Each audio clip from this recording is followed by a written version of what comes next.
and welcome to the brand new Poweramp Video Interview Series. I'm here today with Joe Dziadosz, Poweramp Regional Sales Manager. Joe, how are you doing today? Good. How are you, Casey? I'm doing great, and as you guys can see, the mask mandate here at our Wisconsin facility is still in place, so we're going to be having to wear masks the entire interview, but that shouldn't hinder us too bad. Today we're going to be talking about why would you pick a hydraulic leveler over a mechanical leveler, and go through some of the benefits that those who install hydraulic levelers have over those who do not. And we're going to tackle this through multiple topics, efficiency, effectiveness, safety, and of course, cost savings. Let's start off with effectiveness. Joe, what are some things that hydraulic levelers do that make them more effective than mechanical levelers? I think some of the things, just kind of key points, would be that they are safer, and we'll go into why. The ease of use, the longer life, and the lowest lifetime ownership cost would make them ultimately more effective than different types of levelers, a mechanical leveler for sure. The safety factor you have, and the ease of use kind of sometimes go hand in hand. You have a single push button to raise and lower your leveler.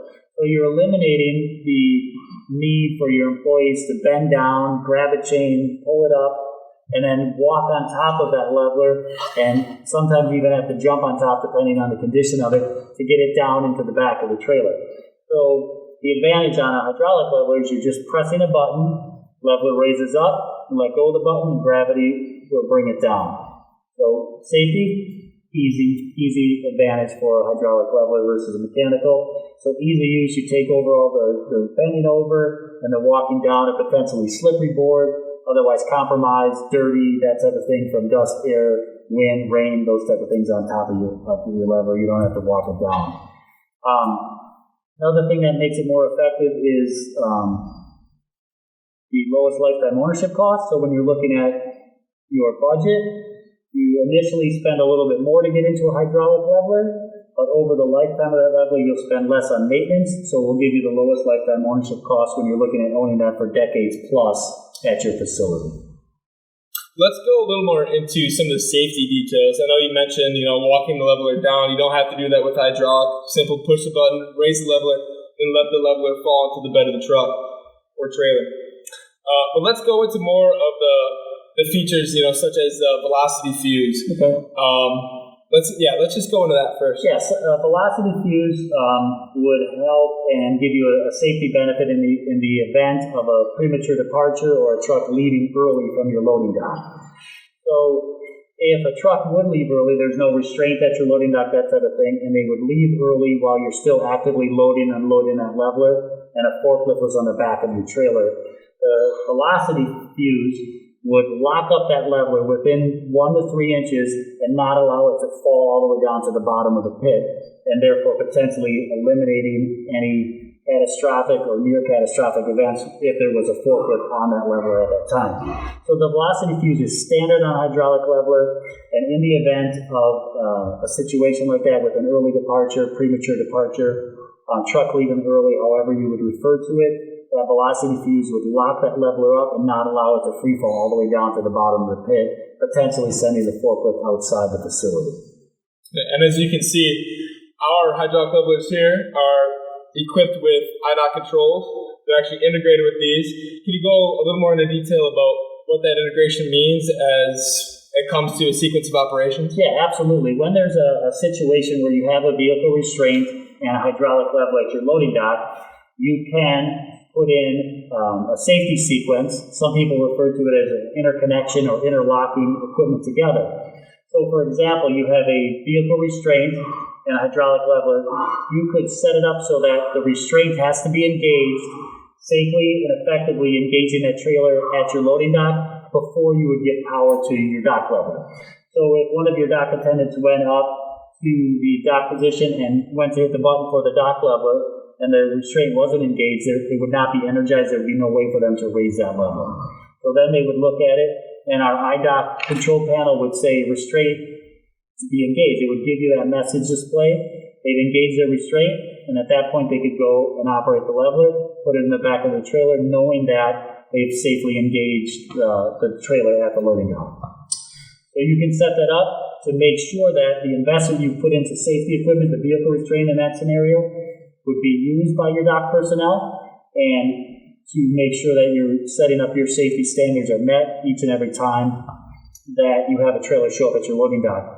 Additionally, you can incorporate doors into that safety sequence. You could set it up so that the restraint has to be engaged and the door open before you give power to your leveler to help eliminate any scenario where the leveler would be raised on a closed door and potentially cause damage to the door, the tracks, the springs, etc. So you can create a safety sequence that meets your standard at your facility and protects your employees from at the loading dock by making sure that your vehicle restraints can be used, and a hydraulic leveler affords you that opportunity. And additionally, with IDOT controls, you can actually equip an emergency stop button onto the control panel itself. What do emergency stop buttons offer for users of hydraulic levelers? If there was a scenario where during your regular loading and unloading, the leveler was being fed down into the back of the trailer and there was product or personnel or something that was there underneath where the leveler is going to be coming down, you can hit that emergency stop button and your leveler will immediately stop. So you've eliminated the downward travel at that point. You therefore either address a safety concern or a product concern that may have caused potential loss of product or potential safety concern. You can immediately stop that leveler with an emergency stop button that can be put on your control panel, and that is a safety feature that would not be available with a mechanical leveler. And you mentioned cost savings a little bit. Can you go into details of how, after, of course, spending a little more money up front on a hydraulic leveler, what kind of costs add up via a mechanical leveler that wouldn't happen with hydraulic that actually can give you a higher ROI for a hydraulic leveler? Yeah, absolutely. That's a good point and a good topic to go into. The way we think about it, when you look at a hydraulic leveler, you have your initial purchase, which is going to be more than a mechanical, but over the lifetime of that leveler being at your facility, you'll have a lower lifetime ownership cost for a hydraulic leveler because you'll spend less money on regular maintenance because it's a closed hydraulic system. In addition, you'll spend less money on adjustments and replacement parts. On a mechanical leveler, every time you activate the leveler by pulling the chains, you have metal on metal wear and tear, parts moving against each other, springs that were holding back are now loose, so they're working a lot while that leveler is stored, etc. All of those metal on metal components wear out over time, and you'll have replacement parts associated with that, in addition to more adjustments on a mechanical leveler. The main component on a mechanical leveler that would see wear and tear and have to be replaced would be the hold down, typically a ratchet and pawl system. And if you have to replace one of those, you're probably looking at in the neighborhood of $800 to $1,200 to come out, diagnose it, replace the components, get it all changed out, get your leveler back up and running. So you have the cost outlay plus the downtime of that particular dock position. So you take that in addition to adjustments and replacing springs that can come into play. You have to replace springs on a mechanical leveler. You want to do them in pairs, corresponding pairs. The outer ones are the inner springs, depending on how many springs you have on your particular mechanical leveler. And at that point, you're probably looking at $500, $750 or so to change out a set of springs or things. So you have those costs that add up over time that will give you an advantage to a hydraulic leveler, giving you a lower lifetime ownership cost in a decade plus that you're going to have that leveler working at your facility.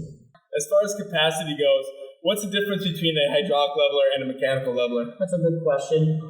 There are a range of similarities where both a mechanical and hydraulic are available. In our comparative industry rating, the most common would be between 30 and 40,000 pounds. Both mechanical and hydraulic are available. Even up to a 50,000 pound comparative industry rated board is available in a mechanical. But when they get up to that 50,000 pound mark, they're heavier, have more steel underneath them. The springs are bigger, stronger, more tension on the springs, so they become harder to walk down when you're on the mechanical. In that scenario, many customers may choose to go to a hydraulic for the ease of use that we talked about with a single push button in that 40 to 50,000 pound range. Anything above that where you're dealing with a moving load of in excess of like 21 or 25,000 pounds plus, you would be looking at utilizing a hydraulic leveler because mechanicals aren't available when you get up to those heavier weights and moving loads. So that you want to make sure that you have a cylinder that can effectively lift that load and support that load every single time for the heaviness of the board itself. And also, we're less concerned about the weight underneath the board, so you have heavier beams, I-beams, etc. underneath that to account for that weight. And that may also come into play if you're running a multiple shift operation, 2 and 3 shifts. And it could even be a 1 or 2 shift operation if the frequency of trailers is very high on a consistent basis. You may want to get into a board that's rated 60,000, 80,000 plus, and that would put you into a hydraulic board, which gives you all of those different advantages that we've talked about. Well, Joe, thank you so much for stopping by. I know this is just the tip of the iceberg when it comes to why hydraulic levelers are the pinnacle of the industry. But still, thank you so much for coming by. If you want any more information about Poweramp hydraulic levelers, be sure to visit www.poweramp.com or contact your Poweramp regional representative today. Thank you very much. Thanks a lot. Have a great day.